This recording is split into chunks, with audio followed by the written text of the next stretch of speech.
This video is brought to you by Squarespace. From custom domains to beautiful websites using their easily customizable templates that you can have up and running in minutes, e-commerce, email and email marketing, SEO, analytics, and scheduling, Squarespace does it all and has done it for us for the last 11 years.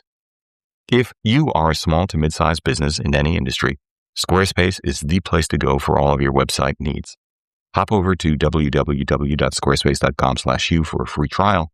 And if you like what you see and want to move forward, receive 10% off your first order by using the discount code Hugh at checkout. Thanks, Squarespace.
Hey everybody, I'm Hugh Brownstone for Three Blind Men and an Elephant.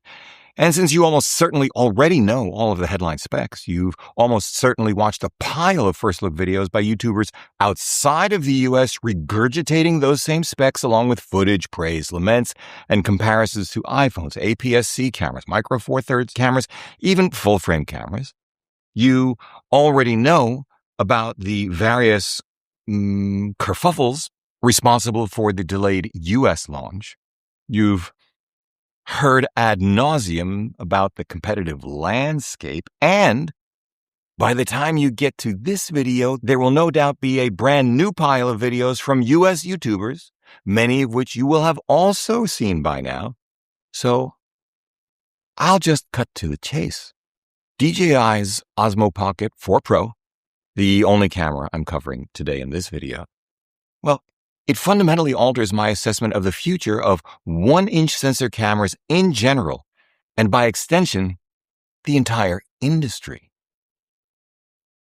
I think the 4P is the strongest signal yet of a generational transition away from full-frame interchangeable lens mirrorless cameras, which have dominated the last decade in spite of their mind-numbingly complicated legacy Nintendo-era user interfaces, leapfrogging both APS-C and Micro Four Thirds sensor mirrorless cameras, which suffer the same defect, to a revitalized 1-inch sensor format with commensurately smaller lenses made dramatically more appealing due to radically simpler smartphone-era touch interfaces, renewed emphasis on technological advances like the new 1-inch low-fic sensor of the main 1X camera of the Osmo Pocket 4 Pro, and integrated 32-bit float wireless receiver, and the narrowing image quality gap across all of these formats for real-world 4K video image quality in particular, since video is gated not only by its dramatically lower but perfectly fit-for-purpose resolution compared to photography, but by the size and viewing distances of the various screens from 75-inch 8K TVs to the 6 square inches or so of smartphones upon which compressed YouTube videos are consumed. I think solo creators who want to walk and talk will find it most compelling initially, but I believe it will be seen by more people over time as a replacement for larger format cameras and more mundane tasks, including talking head A-roll. Size, weight, price, simplicity, performance, minimal schlep and futz. It is that straightforward.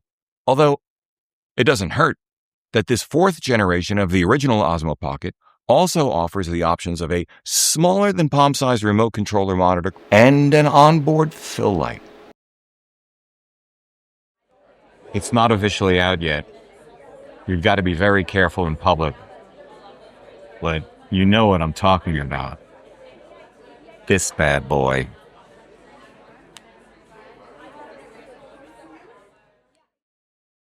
Does the 4P actually offer 17 stops of dynamic range?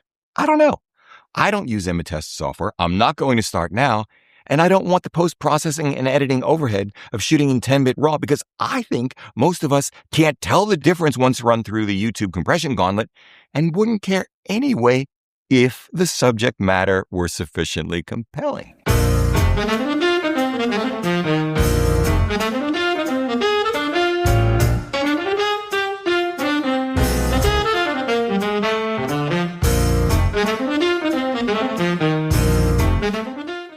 But I can tell you that to my eye, its dynamic range looked as good as and sometimes marginally better than my iPhone using the main 1x camera, which in turn, by the way, was already sometimes better for stills. I'm talking dynamic range and exposure only, not resolution or tonality.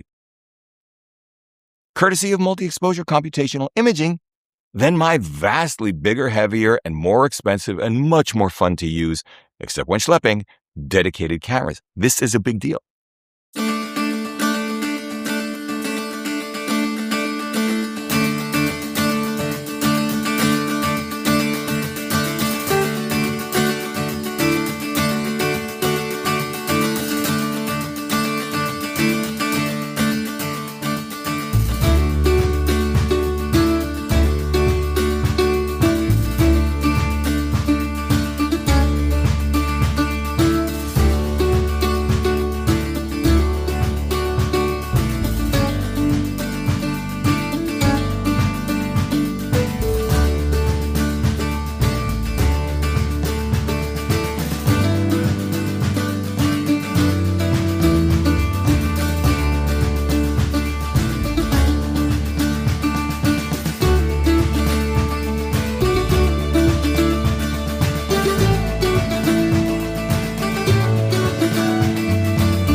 As for the 3x camera with its smaller, older, lower res sensor, no, I don't think so. Does the 4P offer better low light performance than my iPhone? Unassisted for stills, no. The multi-exposure computational imaging of the iPhone does a really good job, but for video? Absolutely. Again, when using the main camera.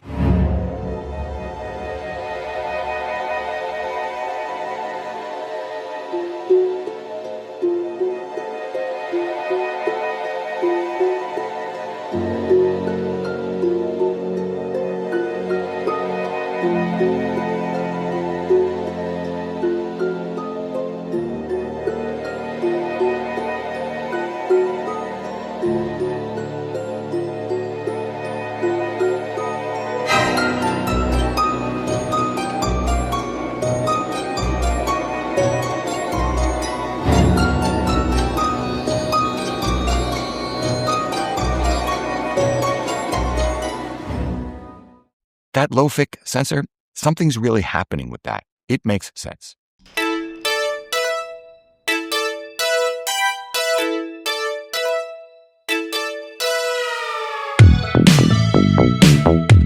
Is the 4P better than our dedicated cameras for low-light stills?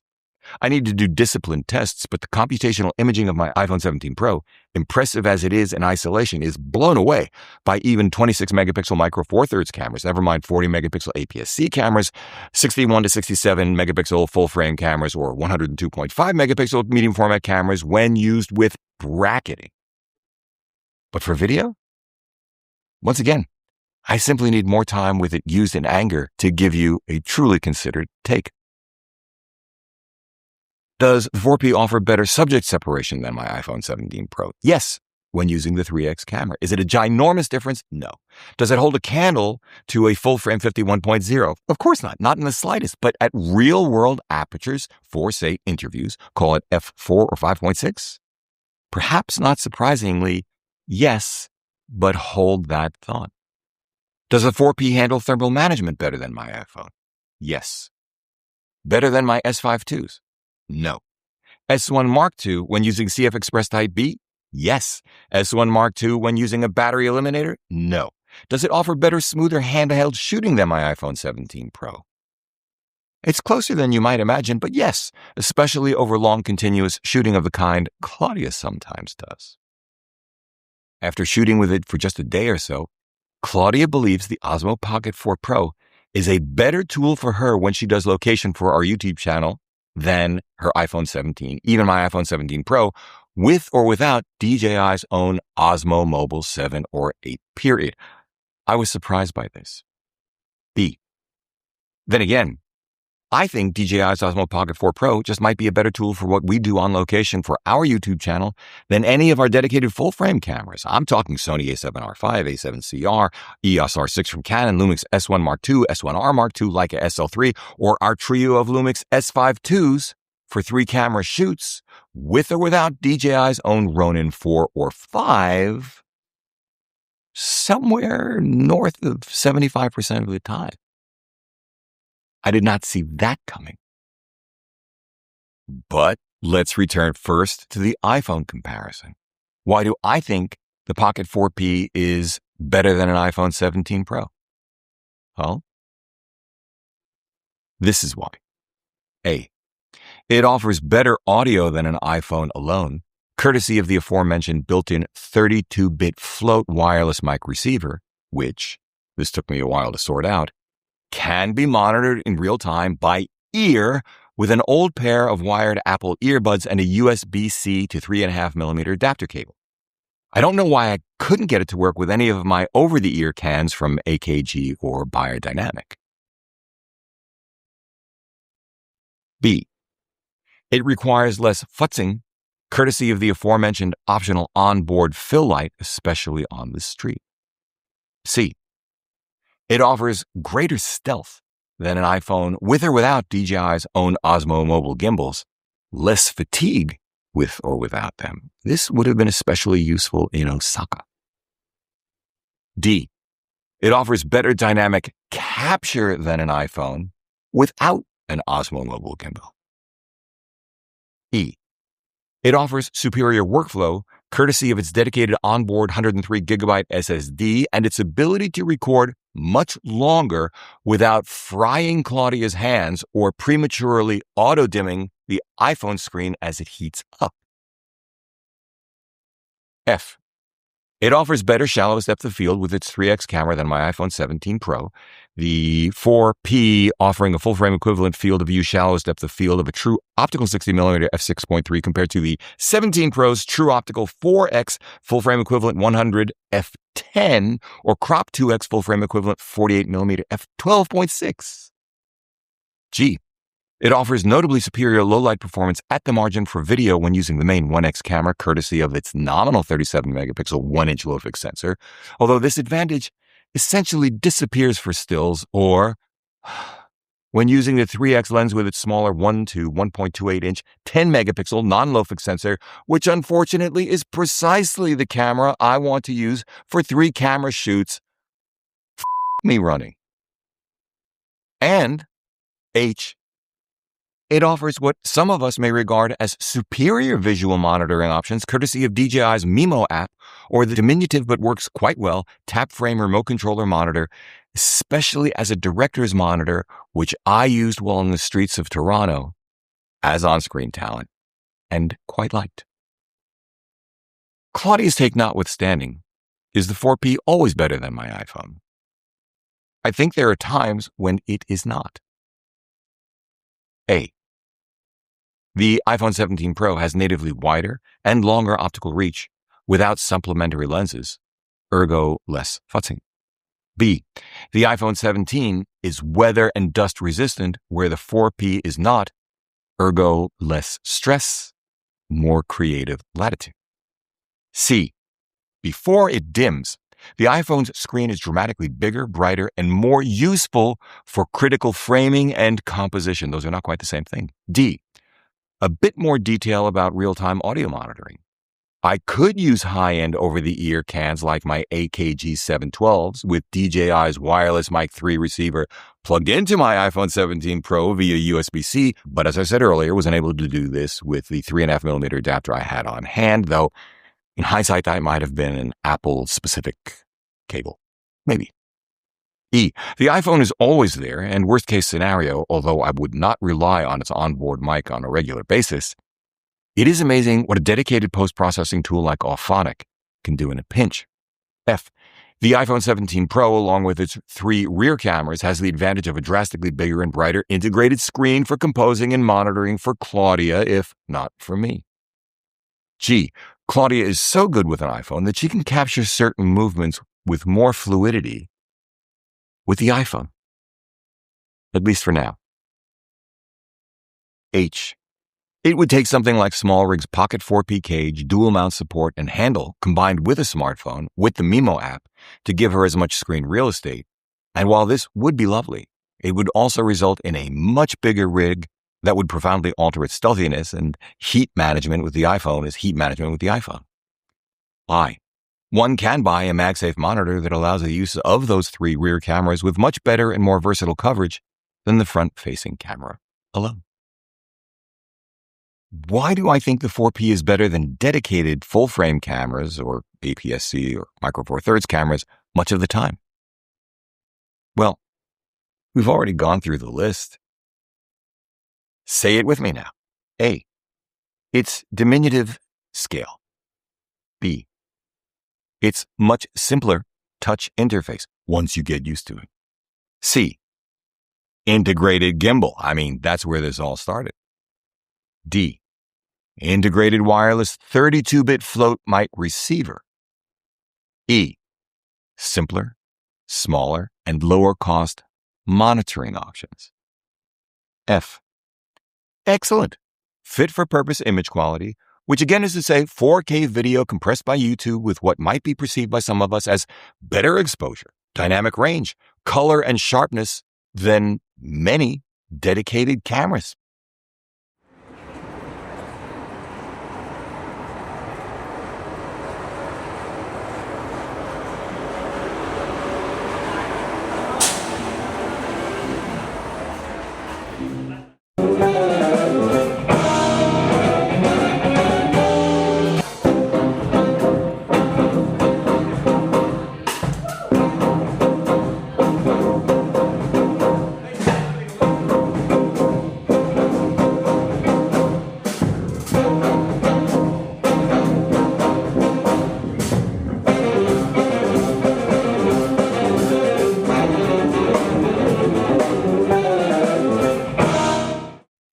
Whenever, that is, using the normal 1x main camera, or there is good enough light for the 3x camera's less impressive sensor, and backgrounds are clean enough and or far away enough that the 3x full-frame equivalent 60 f6.3 offers sufficient subject separation.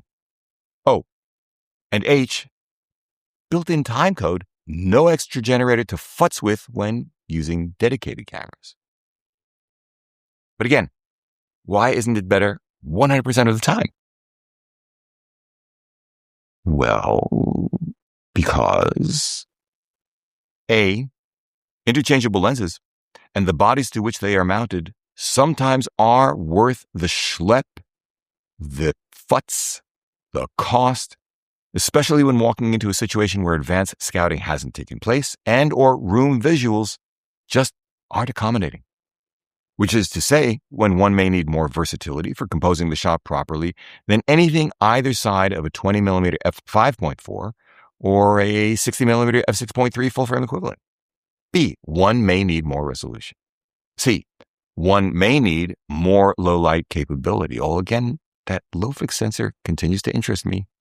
D, some of us may notice and prefer the smoother tonality, less obvious sharpening, or lower high ISO noise of larger sensors.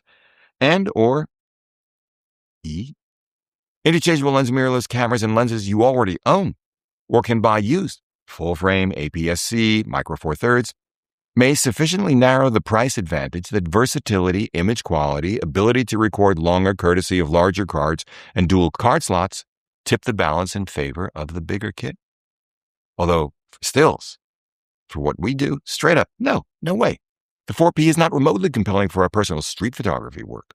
Wrong form factor, no EVF, insufficient image quality for what we do, how we do it, and how we display it and look at it. I've watched some of the same videos you have, and the fact is it took Claudia and me the better part of 2 days, actually, to become comfortable enough with the vastly simpler touch interface menu system of the Osmo Pocket 4 Pro, simply because it negated all of our combined muscle memory. We've got a lot of that over a lot of years. It is also the case that we kept our filming ambition low because ND filters were not available during our time in Canada. We relied on our street photographer's instincts rather than the kind of pre-production discipline we do use for our most serious video work. And cinematic video, D-Log-M versus D-Log-2, what can we use with which camera, with which other combination of parameters? We simply didn't do it because we wouldn't do it. No need. Rec. 709 is already good enough for what we do, and I don't believe anyone in our audience will look at anything we do on YouTube and say, wow, that footage blows. How could Hugh and Claudia not have gone for 10-bit whatever log? Too many of us spend far too much time speculating, far too little time actually thinking through what we need to accomplish what we want. I'll wrap it up and recap it this way for today. As I suggested at the outset, I think of DJI's Osmo Pocket 4 Pro, 4P, as a package, as the spearhead of the strongest indication yet of a third wave. Call it the next generation of audiovisual gear for the next generation of people, us, or younger versions of us, weaned on smartphones, who use and love what the technology can do, but who are increasingly disinclined to countenance the size, weight, complexity, and cost of traditional, dedicated, larger frame cameras. It sits between 2 decades worth of incredible innovation and sales growth in smartphones, and this last decade's predominance of those dedicated, interchangeable lens, full-frame mirrorless cameras, splitting the difference between the cost, convenience, ease of use, and somewhere between good enough and surprisingly good image quality advantages of smartphones, and the ultimate image quality, versatility, robustness, better handling, EVFs, much larger rear screens, IP rating of the best ILCMs. I think this liminal space is where innovation and end-user satisfaction are likely to rank highest in the coming years unless something really changes below full frame. The 4P appeals for solo creators, both on location and back in the studio, is obvious, as is appeal to a 2-person crew like Claudia and me. For us, it reduces the complexity, size, weight, and cost for 2 of our use cases straight out of the box, offers a superior workflow solution compared to our smartphones for spur-of-the-moment YouTube shorts announcing, for example, our latest street photography workshops, or when the stars align for 3 camera shoots, although we're still going to schlep a lot of lighting gear. Put differently, and returning to my actual bias, let's close it out for today with this. I think the Osmo Pocket 4P is a harbinger of a resurgence of much smaller cameras and lenses on the way to becoming, for full-frame cameras, what the original Leica 1 Model A was to Ouija's 4x5 speed graphic, almost identically proportionally smaller and lighter at approximately the same 8:1 ratio, say the 4P versus my Leica SL3 and Sigma 24-70 2.8 DG2 Art, all the more attractive because the image quality is on track to be more than enough for most of us, even professionals. The theoretical optical compromise, insufficient to obviate the exceptional advantages of size, weight, ease of use, and cost. I think we're entering that era for unit sales to go up again, but margins to go down. Once again, with feeling, especially for 4K video with its lower resolution requirements than stills, and both the media and viewing distances at which the vast majority of that output is consumed. Although, I do wish the 3x lens camera combo used the same low-fix sensor of the 1x main camera, had a full-frame equivalent shallowest depth of field of f4, had a real apples-to-apples 37 megapixels of resolution, worked with a virtual EVF, say, from metaglasses or with metaglasses. I wish that DJI ironed out the inherited from traditional marketing, this spec works with that spec, but only on Tuesday's Tower of Babel that film photographers and cinematographers never had to countenance, and exists today only because feature bloat in the name of new and cool is as prevalent in cameras as it is in word processing software, oy vey. And all of that were also made available in a photographer's camera sized somewhere between a Sony RX100 Mark VII and a Lumix L10 with a stonkin' 9.44 million .64-inch 1x mag EVF. Not that I'm picky or anything. This video is brought to you by Squarespace. From custom domains to beautiful websites using their easily customizable templates that you can have up and running in minutes, e-commerce, email and email marketing, SEO, analytics, and scheduling, Squarespace does it all and has done it for us for the last 11 years. If you are a small to mid-sized business in any industry, Squarespace is the place to go for all of your website needs. Hop over to www.squarespace.com/hugh for a free trial. And if you like what you see and want to move forward, receive 10% off your first order by using the discount code HUGH at checkout. Thanks, Squarespace. If you like what you've seen here today, please give a thumbs up, subscribe to the channel, join the conversation in the comments section below because this is an exceptional audience. If you'd like help with a portfolio review, gear selection, finding or honing your artistic voice, sign up for a one-on-one mentoring video called via Zoom at 3bmep.com/booking. Finally, please consider supporting our work by using the no-cost you affiliate links down below, sending us coffee money via PayPal, or most especially, joining us on Patreon, links down below as well. However you choose to support us, as always, we thank you for it.